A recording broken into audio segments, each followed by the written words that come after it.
मुन्ना शालिभद्र। राजगृह नगरी में अनेक इभ्य सृष्टि बसते थे। उनमें शालिभद्र नाम का एक धन कुबेर भी रहता था। वह देवकन्या सड़ी की सौंदर्यवती 32 पत्नियों के साथ दिव्य सुखों का उपभोग करता था। एक बार नेपाल देश के व्यापारी कीमती रत्न कंबल लेकर राजगृह में आए। नगरी की शोभा देखते देखते वे राजभवन में पहुंचे। मगधपति को रत्न कंबल की विशेषता बताई। महाराजा ने कीमत पूछी, तब कहा कि एक रत्न कंबल की कीमत 1.25 स्वर्ण मुद्रा है। इतनी महंगी रत्न कंबल खरीदने के लिए मगधपति ने अपनी असमर्थता बताते हुए कहा कि राजा की तिजोरी का धन प्रजा का है। मैं निजी सुख के लिए उसमें से इतनी बड़ी रकम का खर्च नहीं कर सकता हूँ। व्यापारी निराश होकर चले गए। रास्ते में किसी नागरिक ने उन्हें निराश देखकर कहा कि उदास मत हो। बहुरत्ना वसुंधरा नगरी में अनेक श्रेष्ठी रहते हैं। नगरी के मध्य भाग में एक सुंदर संगमेरमेर की हवेली है। वहाँ शालिभद्र नाम का धन कुबेर रहते हैं। वह आपका माल खरीद लेगा। ये सुनकर व्यापारी सोचने लगे कि ये कोई बातों नहीं दिखता है। जो माल स्वयं मगधपति नहीं खरीद सके वह एक श्रेष्ठी क्या खरीदेगा। आशंकित मन से चलते चलते वे शालिभद्र की हवेली के पास पहुंचे। दासी ने देखा कि कोई परदेसी आए लगते हैं। उसे बाहर जाकर उनसे बातचीत करके किस प्रयोजन से आए हैं वह जान लिया। दासी ने भद्रा माता के पास आकर कहा कि नेपाल देश के व्यापारी रत्न कंबल लेकर आए। राजभवन से निराश होकर हमारी नगरी को निंदा करते हुए जा रहे हैं। भद्रा माता ने व्यापारी को यहाँ बुलाने के लिए दासी को शीघ्र भेजा। दासी के बुलाने पर व्यापारी और हवेली को देखते ही दंग रह गए। भद्रा माता, कितने हैं रत्न कंबल? व्यापारी बोला, 16 है। भद्रा माता, तब तो मेरा कार्य नहीं होगा। व्यापारी बोला, शेठानी जी, एक एक रत्न कंबल की कीमत 1.25 स्वर्ण मुद्रा है। आप सब न खरीद सको तो एक आध खरीद लो। भद्रा माता बोले, अरे परदेसी, कीमत का सवाल नहीं है। बात ऐसी है कि मुझे मेरी 32 पुत्रों वधुओं के लिए 32 रत्न कंबल चाहिए।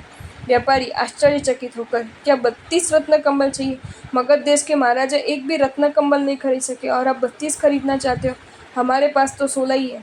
भद्रा माता, तो ये 16 रत्न कंबल के 2-2 टुकड़े कर दो। मेरी 32 पुत्र वधुओं को पाँव पहुँचने में काम आएंगे। जाओ मुनीम जी से 20 लाख स्वर्ण मुद्रा ले लो। व्यापारी प्रसन्नता से धन्य धन्य कहते हुए रवाना हुए। भद्रा माता ने 32 पुत्र वधुओं को रत्न कंबल का एक एक टुकड़ा दे दिया। उन्होंने एक बार पाँव पोंछकर रत्न कंबल का टुकड़ा कुएं में डाल दिया। महारानी चिल्लना को इस बात का पता चला तब वह रत्न कंबल के लिए रूठ कर बैठ गई। सैनिक ने जब देखा कि प्राण प्रिया गुस्से में रूठ कर बैठी है तब उसको मनाने का प्रयत्न करते हुए पूछा कि देवी, रूठने का कारण क्या है? महारानी जी कोपायमान क्यों हुए हो? ये तो बताओ। चिल्लना गुस्से में बोली, मैं तो सिर्फ नाम मात्र से महारानी।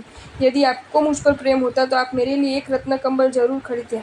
अपने ही नगर की भद्रा शेठानी ने अपनी पुत्र वधुओं के लिए सभी रत्न कंबल खरीद लिए। इस बात को सुनकर मगधपति भी आश्चर्य में पड़ गए। उन्होंने तुरंत अभय कुमार को बुलाया, कहा कि रत्न कंबल किसने खरीद की है उसकी तलाश करो। अभय कुमार ने तलाश करके महाराजा को बताया कि हमारी नगरी में शालिभद्र नाम का धन कुबेर रहता है। उसकी माता 20 लाख स्वर्ण मुद्रा देकर रत्न कंबल खरीद लिए थे। एक एक के 2 टुकड़े करके 32 पुत्र वधुओं को दे दिए थे। उन्होंने इसे पाँव पोंछकर फेंक दिया। मगधपति सानंद आश्चर्यचकित हुए। उनको शालिभद्र से प्रत्यक्ष मिलने की इच्छा हुई। महाराजा की मनोकामना की पूर्ति के लिए अभय कुमार ने प्रबंध किया। महाराजा सैनिक, महामंत्री अभय कुमार आदि राज परिवार के साथ शालिभद्र की हवेली पर आए। 7 पोल पार करके मगधपति ने अंदर प्रवेश किया, जहाँ चांदी की पीठिका बंधी हुई थी। सुवर्ण जड़ित भूमि थी। दीवार कांच के आईनों से सुशोभित थी। वहाँ चलते चलते समय महाराजा को पानी का आभास हुआ। उन्होंने अपने पोशाक संभाला। ये देखकर पीछे चलते हुए अभय कुमार ने अपनी अंगूठी से अंगूठी नीचे गिराई। इसकी खनखनाहट से महाराजा को पता चला कि यहाँ पानी नहीं है, भूमि है। भद्रा माता ने मगधपति का शानदार स्वागत किया। हवेली की शोभा देखते रहते महाराजा ने 3 मंजिल पार की। 4थी मंजिल पर जाकर सुवर्ण के सिंहासन पर बैठे। महाराजा ने भद्रा माता को पूछा कि शालिभद्र कौन है? वह कहाँ है? मैं उसको देखना चाहता हूँ। भद्रा माता ने कहा, आप बैठिए, मैं उसको बुलाकर लाती हूँ। भद्रा माता ने 7वीं मंजिल पर जाकर शालिभद्र को कहा, बेटा, मगध सम्राट सैनिक आए, तुम शीघ्र नीचे चलो। शालिभद्र बोला, माता जी, इसमें मेरे आने की क्या जरूरत है? जो भी हो आप खरीद लो और रख दो बखार में। भाव में तेजी आने पर बेच देना। भद्रा माता ने कहा, बेटा, ये कोई किराने का सामान नहीं कि इसको बखार में भर दिया जाए। ये तो हमारे नाथ है, हमारे मालिक है, पूरे मगध देश के स्वामी है। ये सुनते ही शालिभद्र उठ खड़ा हो गया। उसको झटका लगा कि क्या मेरे सिर पर भी मालिक है। वह भद्रा माता के साथ नीचे आया। मगध सम्राट को नमस्कार किया। महाराजा ने प्रेम से उसको आलिंगन किया और गोद में बिठाया। अत्यंत सुकुमार देह वाला शालिभद्र मगधपति के कठोर स्पर्श से व्याकुल हो गया। उसकी व्यग्रता देखकर महाराजा ने उसे जाने की अनुमति दी और कहा कि आपसे मिलकर आज मुझे बहुत आनंद हुआ। आप जैसे श्रेष्ठी वरीय से राजगृह गौरवशाली है। महाराजा राज परिवार के साथ राजभवन की ओर लौट आए। शालिभद्र अपने कक्ष में जाकर मनोमंथन करने लगा कि क्या मेरा भी कोई मालिक है? दिव्य रिद्धि का स्वामी होते हुए क्या मैं पराधीन हूँ? अब जहाँ मेरा कोई मालिक न हो ऐसा स्थान प्राप्त करूंगा। ये दिव्य सुखभोग सारी सामग्री समृद्धि सब कुछ व्यर्थ है। तीव्र मनोमंथन के बाद उसने स्वयं नाथ बनने का निर्णय किया। भोग सुखों को छोड़कर वह त्याग मार्ग पर चलने के लिए तैयार हुआ। शालिभद्र के इस निर्णय में उसकी 32 पत्नियां करुण कल्पांत करने लगी। भद्रा माता का हृदय दुख से मचल गया। 32 पत्नियों शालिभद्र को अपने निर्णय से डिगाने का प्रयत्न करने लगी। भद्रा माता ने स्वयं जीवन की कठोरता और दिव्य भोग सुखों की सरसता का वर्णन करके उसको संसार में रोकने का बहुत प्रयास किया, परंतु वह अपने वैराग्य भाव में दृढ़ रहा। आखिर में जब सब प्रयास निष्फल हुए तब भद्रा माता ने कहा, बेटा तू संयम लेना ही चाहता है तो अब मैं तुझे रोकूंगी नहीं, लेकिन जाने से पहले मेरी एक इच्छा पूर्ण करके जाओ। तू संयम लेना चाहता है तो संसार का त्याग धीरे धीरे कर। एकाएक तेरे वीर्य को हम नहीं सह पाएंगे, इसलिए प्रतिदिन एक एक स्त्री का त्याग करके बाद में संयम लेना। शालिभद्र ने माता के वचन को स्वीकृति दी। 32 दिनों के बाद दिव्य भोगसुखों एवं देवांगना साड़ी की पत्नियों को छोड़कर शालिभद्र संयम के मार्ग पर जाने वाला है, ये समाचार उसकी बहन सुभद्रा को मिली। सुभद्रा की शादी उसी नगर में धन्नाजी नाम के श्रेष्ठी के साथ हुई थी। धन्नाजी को 8 पत्नियां थी, जिनमें सुभद्रा मुख्य थी। एक दिन 8 पत्नियों धन्नाजी को स्नान कराते कराते आनंद किल्लोल कर रही थी। तब सुभद्रा की आंखों से आंसू बहने लगे। धन्ना ने पूछा कि प्रिय, आनंद के समय में आंसू क्यों आए? सुभद्रा का कंठ अवरुद्ध हो गया। वह रुदन करती हुई बोली, स्वामी, मेरा भाई संयम लेने के लिए तैयार हुआ, प्रतिदिन एक एक पत्नी का त्याग कर रहा है। इस समाचार से मैं व्यथित हूँ। बंधु वियोग के आघात से दिल में दुख हो रहा है। ये सुनकर धन्ना जी ने कहा, प्रिय, तेरा भाई तो कायर है, अगर छोड़ना ही है तो उसमें विलंब क्यों? जो शूरवीर होता है वह एक साथ सब कुछ छोड़ देता है। सुभद्रा बोली, नाथ, कहना सरल है, करना कठिन है। आप ऐसे शूरवीर होता 8 में से एक का भी त्याग क्यों नहीं करते? प्रिय पत्नी की मर्मकारी टकोर से धन्ना जी जागृत हो गए। वे कहने लगे, प्रिय, अच्छा हुआ, तेरी टकोर से मेरी सुषुप्त आत्मा जागृत हो गई। आज अभी एक साथ 8 को छोड़कर मैं संयम पथ पर जाने को तैयार हूँ। इतना कहते हुए धन्ना जी खड़े हो गए। ये देख सभी स्तब्ध हो गए। सुभद्रा धन्ना जी के चरणों में गिरकर रोते हुए कहने लगी, प्रियवर, ये आपने हंसी को सच मान लिया? मुझे माफ कर दो, फिर से कभी ऐसे वचन नहीं कहूंगी, क्षमा करो नाथ। धन्ना जी ने सुभद्रा को उठाते हुए कहा, देवी, संयम लेने की मेरी भावना वर्षों से थी, आज इस निमित्त से मेरा वैराग्य प्रदीप्त हुआ। अब मैं जा रहा हूँ, चलना हो तो तुम भी चलो मेरे साथ। शेर की तरह वीरतापूर्वक एक ही झटके से सभी छुपों को छोड़कर धन्ना जी घर से निकलकर और वहां से सीधे आए शालिभद्र की हवेली पर। नीचे ही खड़े रहकर उन्होंने सिंह गर्जना की, ओ शालिभद्र, छोड़ना ही है तो कायर की तरह एक एक क्यों छोड़ते हो? सच्चा वैराग्य तो एक साथ छोड़कर निकल जाओ। संयम लेना हो तो चलो मेरे साथ, मैं जा रहा हूँ। धन्ना जी की ललकार सुनकर शालिभद्र 7वीं मंजिल से नीचे उतर आए। भद्रा माता की आज्ञा लेकर दोनों ने भगवान महावीर के पास जाकर संयम अंगीकार किया। संयम लेकर शरीर से निरपेक्ष होकर दोनों महात्मा पक्ष मास 2 मास अधिक तपस्या करने लगे। अन्यथा प्रभु महावीर के साथ विचरण करते करते दोनों मुनिराज राजगृह के उद्यान में पधारे। नगरी की जनता परमात्मा के दर्शन करने एवं अमृतमय वाणी सुनने के लिए उमड़ पड़ी। धन्ना मुनि एवं शालिभद्र मुनि ने मासक खमन के पालने के लिए प्रभु के पास गोचरी की आज्ञा मांगी। शालिभद्र मुनि ने प्रभु को वंदन करके पूछा कि भगवान, आज हमारा पालना कहाँ और किसके हाथ से होगा? प्रभु ने बताया कि तुम्हारी माता के हाथ से मिले हुए आहार से तुम्हारा पालना होगा। दोनों मुनिराज राजगृह में गोचरी के लिए घूमते घूमते भद्रा शेटानी के द्वार पर पहुंचकर खड़े रहे, परंतु तपस्या के कारण कृष्णदेहधारी मुनियों को किसी ने पहचाना नहीं। द्वार रक्षकों ने नायक याचक समझकर ध्यान नहीं दिया। भद्रा माता प्रभु के साथ दोनों मुनिराजों के आगमन के समाचार सुनकर हर्षित होती हुई उनके दर्शन के लिए जाने के लिए तैयारी में व्यस्त थी। मुनिराज कुछ देर वहां द्वार पर खड़े रहकर वापिस लौट गए। नगरी के दरवाजे से बाहर ही निकलते थे कि वहां धन्या ग्वालिन सामने आई मिली।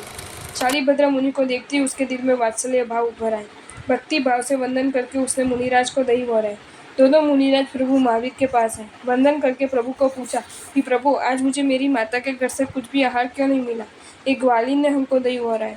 अंतर्यामी प्रभु ने कहा कि जिसने दही बोराया वह तुम्हारी पूर्व की माता धन्या ग्वालिन थी। पूर्व भूमि में धन्या ग्वालिन का तू संगम नाम का बेटा था। किसी पर्वोत्सव के दिन समय वयस्क बालकों द्वारा खीर खाने की बात सुनकर संगम ने भी गरीब माँ के पास खीर खाने की हट की। माँ ने कहा, बेटा, बिना पैसे में खीर कहाँ से लाऊं?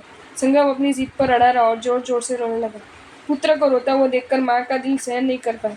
धन्या भी फूट फूट कर रोने लगी। रुदन की आवाज़ सुनकर पड़ोसन स्त्रियां वहां दौड़ी। धन्या से बात सुनकर पड़ोसनों को दया आई और तुरंत किसी ने दूध, किसी ने शक्कर, किसी ने चावल लाकर दिया। धन्या ने पुत्र के लिए खीर बनाई। थाली में ठंडी करने के लिए रखकर वो घर का में लगी। उस समय कोई मांस खमन के तपस्वी मुनिराज गोचरी के लिए आए। संगम जो झील की प्यास में बैठा था, उसके मन में मुनिराज को देखकर ऐसे भाव हुए कि मैं सुपत्र दान देकर बाद में खीर खाऊं। आधी मुनिराज को दूंगा और आधी मैं खाऊंगा। उसने थाली उठाकर मुनिराज के पात्र में खीर डाली। तरल पदार्थ के कारण वह रोक नहीं पाए। पूरी खीर गई मुनिराज के पात्र में। मुनिराज लौट चले। बालक खीर की थाली को चाट रहा था। इतने में धनिया और देखा कि थाली खाली है तो उसने थोड़ी खीर और दी। संगम पीने लगा। माँ संतुष्ट होती हुई देखती रही। उसी रात संगम के पेट में दर्द होने लगा। विशिष्टिका के दर्द में रात में ही उसकी मृत्यु हो गई। सुपत्र दान के पुण्य प्रभाव से संगम का जीव गोभद्र सेठ के घर पुत्र रूप में उत्पन्न हुआ। सेठ ने पुत्र का नाम शालीभद्र रखा। गोभद्र सेठ ने जीवन के उत्तरार्ध में संयम स्वीकार करके चारित्र धर्म की आराधना की। अंतिम समय में अनशन करके आयुष्य पूर्ण होने पर देवलोक में देव गए। पुत्र स्नेहवश में देवलोक से प्रतिदिन 33 पेटी दिव्य वस्त्र की, 33 पेटी रत्न भूषणों की एवं 33 पेटी पकवान आदि खाद्य सामग्री की बेचते थे। इस प्रकार आज तुमको तुम्हारी पूर्व भर की माता के हाथ से आहार मिला।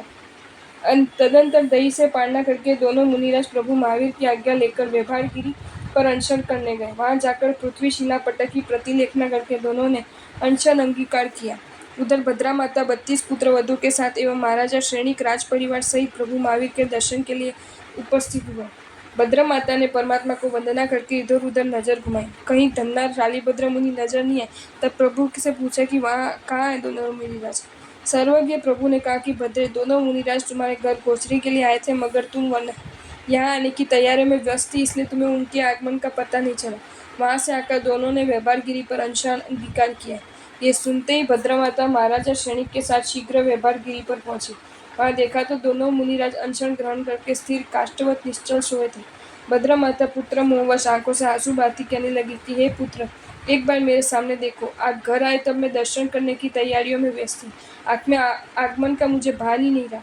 अब एक बार आंख खोल के मेरे सामने देखो। माता के मुंह युक्त अनेक वचनों को सुनकर शालीभद्र मुनि पिघल गए और आंख खोलकर माता के सामने देखा। पुत्र रागवश विलाप करती हुई भद्रा माता को महाराजा श्रेणिक ने सांत्वना देकर शांत किया और तत्वबोध से उसे समझाया। वंदन करके सभी वापिस लौटे। आयु समाप्ति पर दोनों मुनिराजों का काल धर्म हुआ और दोनों मुनिराज सरवार सिद्ध नाम के 5वें अनुत्तर विमान में 33 सागरों की स्थिति वाले देव बने। आपको ये वीडियो अच्छा लगा हो तो इसे लाइक करें और शेयर करें, और ऐसे ही नए नए वीडियोज़ देखने के लिए सब्सक्राइब करें हमारी channel Jain facts and stories को।